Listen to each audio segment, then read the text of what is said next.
Kasi sabi ni Sir Jeng, yung isang parusa nga ay pinalalabas sa kapihan. So, pwede nyo bang ikwento yung parusang ginawa sa sister nyo na pinalabas sa gate, tapos paluhod na pinalakad papunta sa bahay ni Senyor Aguila? Hello po, Madam Senator. Yung kapatid ko po is minor po. 12 years old po siya. Running 13 po yung ikinasal siya ni Senyor Aguila.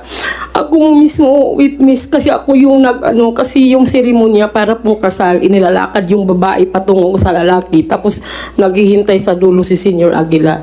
Yun pong mangyayari sa seremonya. Tapos ako po yung sa kabila, sa kapatid ko, tapos ang kabila ko po yung parents ko, yung mother ko.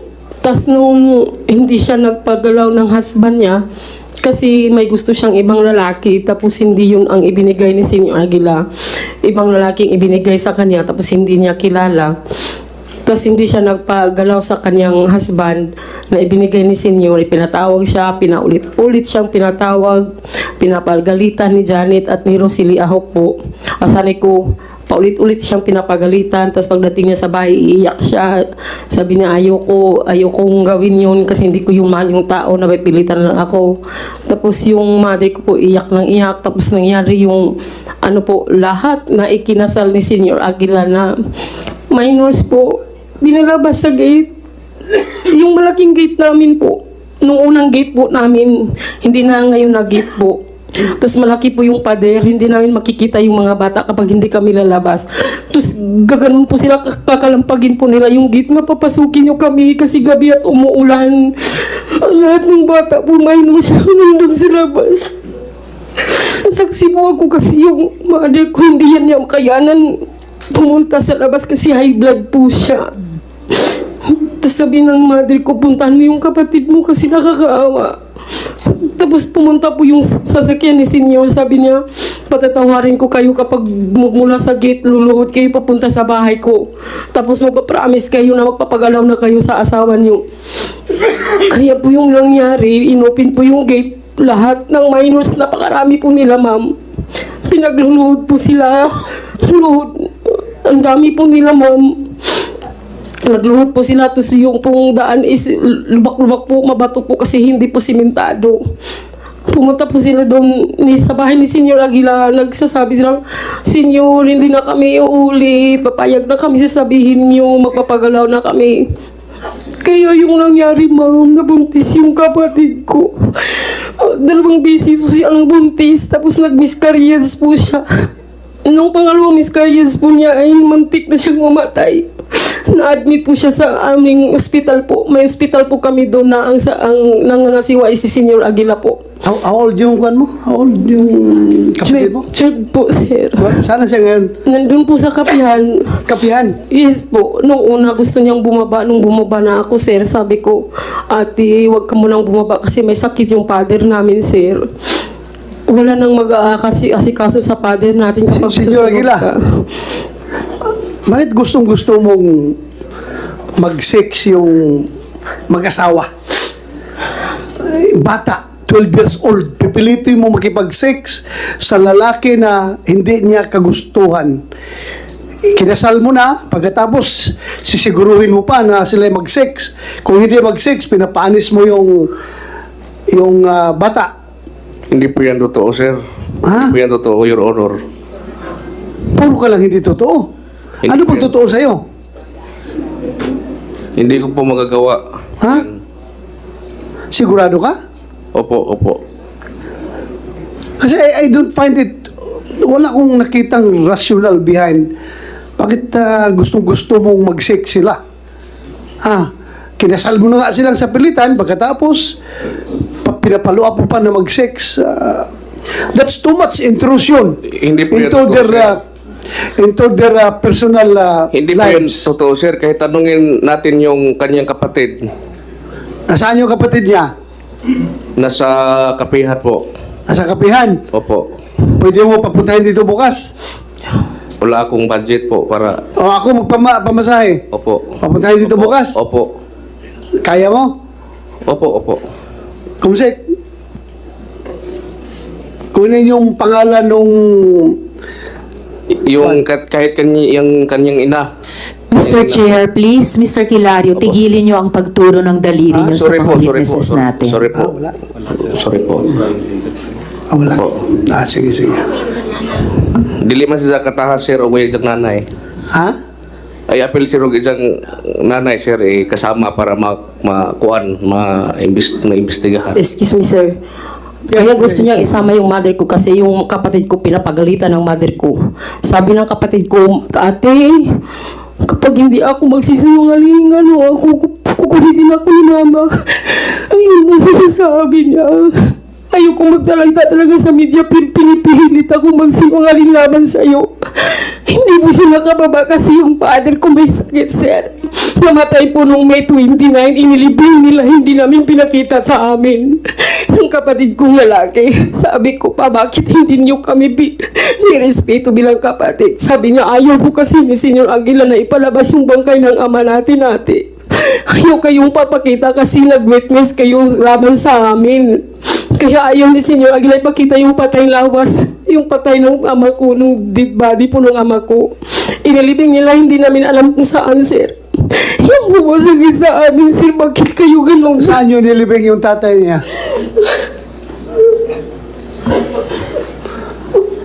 Saan yun nilibing?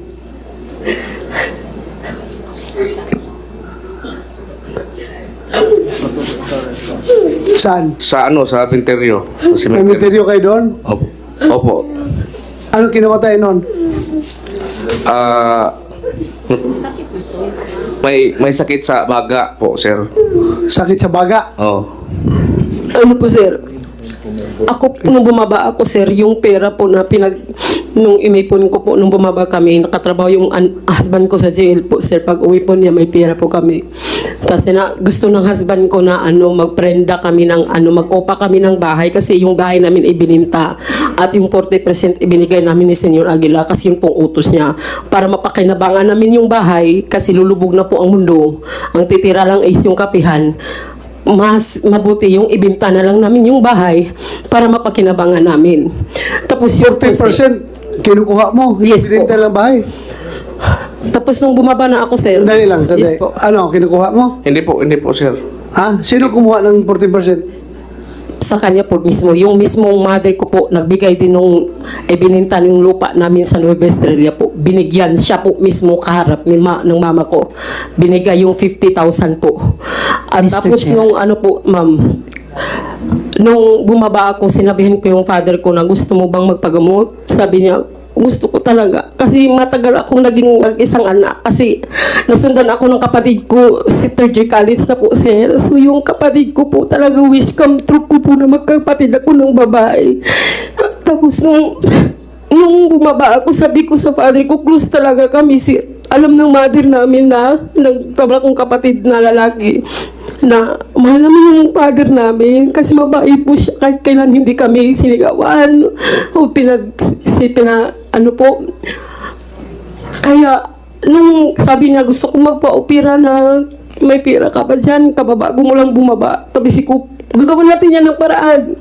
Hanap ako ng pera, makapagamot ka lang. Tapos kinausap ko yung doktor namin doon, si Dok Dimao na, pwede bumang tulungan kami. Sabi niya, sagutin ko lahat ng sa hospital. Yung konsumo na lang po, daw pong namin. Tapos kinausap ko yung kapatid ko na katandang kapatid na, Kuya, magpaalam ka kay Senyor Aguila na ibaba mo si tatay. Tapos i-admit natin sa Caraga Regional Hospital. Sabi niya, ayaw ni Senyor Aguilang pumayag kasi magtatagal sa hospital daw, baka magwa 1 week o 2 weeks. Siya na lang daw ang gagamot ng ama ko. Kaya yun pong nasasakit sa akin kasi hindi nila pinaalam sa amin na naghihirap na pala yung ama ko, sir. At namatay na pala. Yun po. Mr. Chair. But before, Senator Risa, I would Yes, like to Mr. Chair. acknowledge the presence of Senator Tolentino. Thank you, Your Honor, for joining us. Go ahead, Senator Risa. Salamat ka ay Mr. Chair. Mr. Kilario, saan po nilibing yung ama ni na Lovely? Sa po, sa cemeterio po. Aling sementeryo po? Sa kapihan po, sir. Ma'am Risa. Sa kapihan? Po. Saan po yung death certificate nila?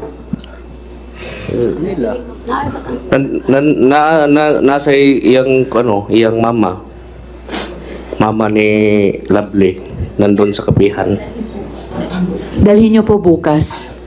Or Opo, dalhin nyo yung Opo, ready po kami. death certificate na yun. Opo. Sorry po. Yes, yung daliri po ninyo, Mr. Kilario. Sorry po. Ang tindi na ng pinagdusahan ng pamilyang ito at ng lahat ng mga pamilya ng mga batang ito. Please, wag nyo silang Opo. ituturo. Yung kanyang sinasabi po na hindi pinahospital po. Kahit pa tanungin nyo yung kanyang nanay po. Huwag kang magsinungaling kasi ako yung nagpa-hospital ng father ko. Nasa Miss akin po. Lovely. Sagot na lang. Nasa akin po, Mr. Chair lang po. Sorry Dito po. ka sa akin. Nasa akin po, sir. Sige, ano sinasabi mo? Ako po yung nagpa-hospital sa kanya. Kasi na one time po, nagsinungaling yung mother ko na magpapalo up po siya ng pension niya po. Kaya sabi niya, hindi po pwedeng iwan yung father ko kasi may sakit na. So isinama niya pababa. Pero ang inside po dun is, pinagamot ko yung papa po ko, pina-check up ko sa health specialist po. Pinatingnan ko yung puso niya, yung baga niya. Kasi yung dati, na-operahan siya sa baga niya, sir. Tapos yung baga niya pinatignan namin. Tapos yung findings ng doktor po is may po siya, tumor sa baga po. Tapos yung dalawang baga niya is po, pitpit na. Kaya mahirap man siyang maghinga po. Kaya ang advice mo ng doktor is i-admit ng Caraga. Tapos pagkabukas po, pinuntahan sila ng black van ni Senyor Aguila, tapos kinuha yung ama ko, ibanilig sa kapihan. Yung Miss Lovely, yung black van na sinundo sinabi po ni sila sa Jen barangay Binawi sa Tarok matatanda. po compound ng Surigao del Norte. Sinundo po sila. Pinagsundo saan, ma'am? Yes po. At ibinalik po ng kapihan po yung ama ko. Magmula noon hindi ko na nakita. Hanggang nabilitaan kong inilibing na po.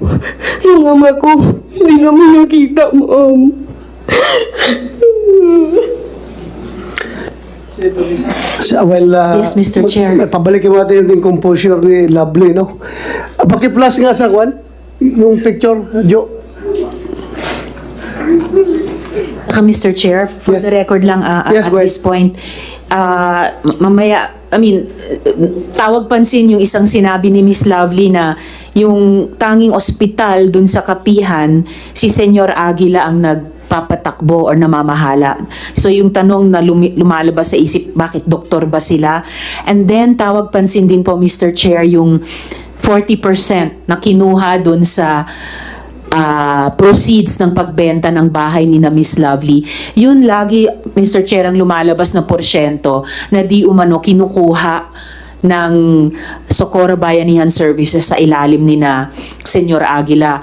Whether sa 4Ps, or sa senior citizen, or sa Typhoon Odette Ayuda, pati po sa, may isa pa, AIX. Kaya nga po, iniimbestigan na pati ng DSWD yung pamumorsyento ni na Senyor Aguila sa mga social protection funds ng mga tao sa kapihan, Mr. Chair. And Thank you, Senator Risa. Yes, Mr. Chair. Last follow-up question lang. Kay Senyor Aguila, registered po ba yung sementeryo kung saan sinabi nyo inilibing ang ama ni na Miss Lovely? Si Board Mamerto na lang yung pong sasagot. Sige, go ahead. Mr. Galanida.